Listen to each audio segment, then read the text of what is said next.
ప్రస్తుతం వందే భారత్ సీటర్ రైళ్లే అందుబాటులో ఉన్నాయి. త్వరలో స్లీపర్ రైలు కూడా పట్టాలెక్కనుంది. దీనికి సంబంధించిన ట్రయల్ రన్ నిర్వహించింది రైల్వే శాఖ. ఈ ట్రయల్ రన్ సక్సెస్ఫుల్ గా పూర్తయింది.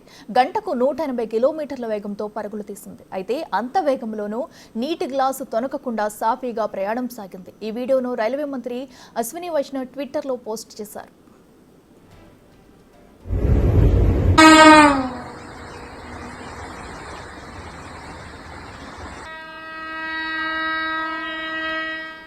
జనవరి 1న 130 కిలోమీటర్ల వేగంతో వందే భారత్ స్లీపర్ రైలును నడిపారు. ఆ తర్వాత దాని వేగాన్ని 140, 150, 160కి పెంచుతూ పోయారు. ఇక ఇవాళ 180 కిలోమీటర్ల వేగంతో నడిపారు.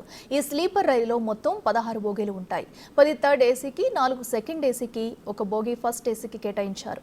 న్యూఢిల్లీ, పుణె, న్యూఢిల్లీ, శ్రీనగర్ సహా పలు మార్గాల్లో వందే భారత్ స్లీపర్ రైలు నడవనున్నాయి.